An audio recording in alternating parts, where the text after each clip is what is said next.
Pemirsa, lagi-lagi Indonesia cetak sejarah. Kali ini untuk pertama kalinya Menteri Pendidikan Dasar dan Menengah Abdul Muti berbicara di UNESCO dengan menggunakan bahasa Indonesia. Menteri Pendidikan Dasar dan Menengah Abdul Muti berbicara dalam bahasa Indonesia di Sidang Umum Organisasi Pendidikan, Keilmuan, dan Kebudayaan ke-43. Acara ini digelar di kota Samarkand, Uzbekistan. Pidato dalam bahasa Indonesia ini menjadi momentum bersejarah lantaran bahasa Indonesia baru pertama kalinya secara resmi digunakan sebagai bahasa kerja dalam Sidang Umum UNESCO. Dalam pidatonya, Abdul Muti mengawalinya dengan pantun. Saya akan mengawali dengan pantun budaya tak benda yang telah diakui UNESCO. Bunga selasih mekar di taman, petik setangkan, sains dan digital yang semakin melebar.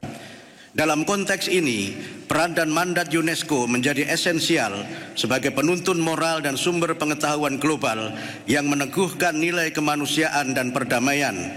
Untuk tujuan inilah UNESCO harus menjadi kompas etika bagi peradaban dunia. Sejalan dengan prinsip tersebut, Indonesia memandang perlu adanya perlindungan dan dukungan tanpa syarat bagi hak-hak fundamental di zona konflik, khususnya di Gaza, di mana hampir seluruh elemen peradaban dihancurkan dengan sengaja dan terancam hilang.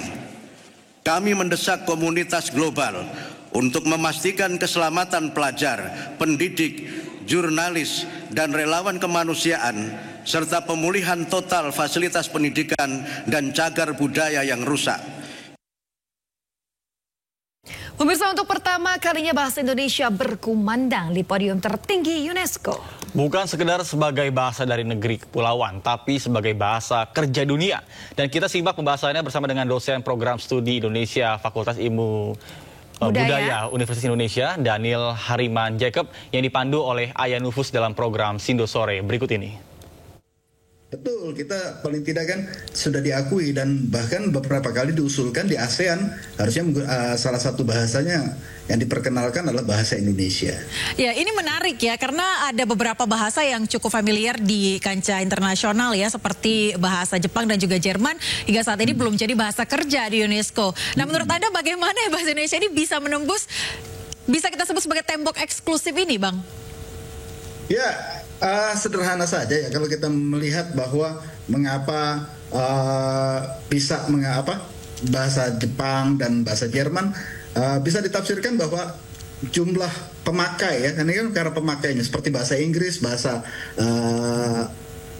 Arab gitu ya, bahasa China itu dipakai, itu kan karena salah satu pemakainya besar gitu atau banyak.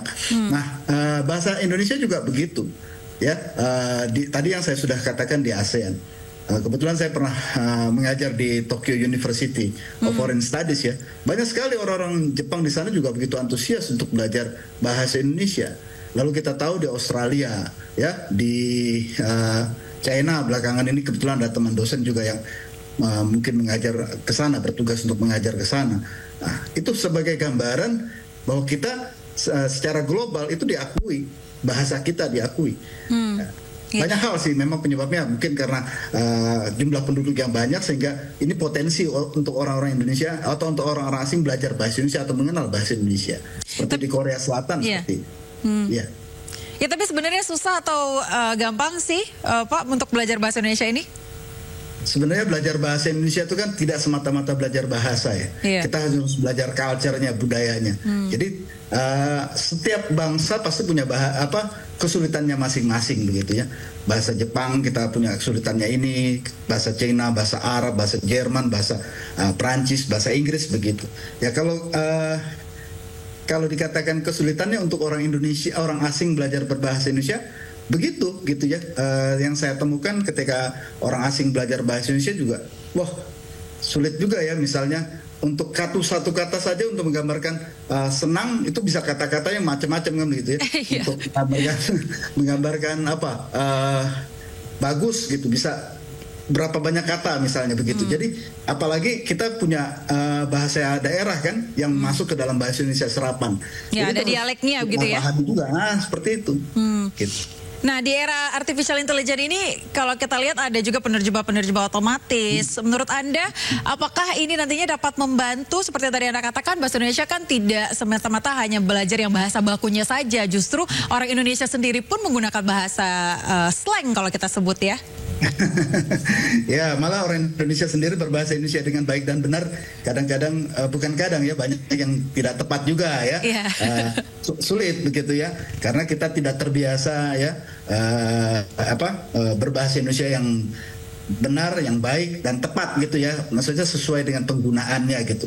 Kalau di event-event resmi ya harus resmi, bahasa formal kan gitu. Ada formal, semi formal dan non formal. Nah, lalu bagaimana dengan intelijen AI seperti itu ya? Ada keterbatasannya juga gitu ya. Karena tadi mereka kan belum masuk tuh sampai pada bagian-bagian yang bahasa-bahasa slang barangkali, atau bahasa yang muatan-muatan dari bahasa daerah begitu. Belum lagi ya, Mbak tentu tahu kan, daerah misalnya seperti di Malang itu kan bahasanya kewalik-walik ya gitu ya, bolak-balik gitu. Mas dipanggilnya Sam, terus juga bahasa Kupang, terus bahasa daerah-daerah lain yang punya keunikannya masing-masing gitu ya. Jadi AI itu masih terbatas soal itu. Tetapi tidak salah juga membantu untuk mengawali, boleh gitu. Tapi kalau untuk belajar ini harus betul-betul masuk ke dalam. Jadi ini bisa dikatakan sebagai langkah awal ya untuk kemudian internasional mengenal budaya dari Indonesia itu sendiri ya, Pak Daniel ya. Betul sekali. Jadi bahasa kan jendela dunia gitu ya. Kalau kita ingin ini harus bisa masuk ke dalamnya ya melalui bahasa itu. Ya, tapi yang menariknya adalah kalau menurut Anda apakah pengakuan ini bisa dianggap sebagai validasi global nih atas keberhasilan Indonesia membangun identitas nasional lewat bahasa? Bisa juga ditafsirkan seperti itu ya. Paling tidak kan,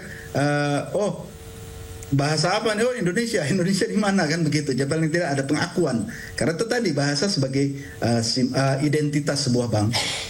Oke, yang menarik kalau kita lihat tadi kan Anda tadi katakan bahwa bahasa Indonesia ini ya ada yang bakunya, kemudian juga ada yang slangnya begitu ya. Kalau dari perspektif sosiolinguistik nih Pak Daniel, apa sih yang membuat bahasa Indonesia ini begitu menarik hingga diakui UNESCO mengalahkan bahasa-bahasa besar lainnya begitu ya? Kesederhanaan strukturnya atau kekuatan dari pemersatu di baliknya? Ya, tentunya diawali dari kekuatan di balik itu ya, pemersatu itu ya. Ada keunikan ya kan. Terus juga bangsa ini luas, bahasa Indonesia kan luas sekali, penuturnya begitu banyak. Bahasa Indonesia tuh bahasa daerahnya juga begitu luas, begitu banyak kan. Dan juga banyak yang hilang, terutama ada bahasa-bahasa di daerah di bagian timur ya. Di Papua, di AA, di NTT, seperti di Alor. Alor itu saja satu kabupaten itu bisa kurang lebih sekitar 40 lebih bahasa. Bisa dibayangkan itu.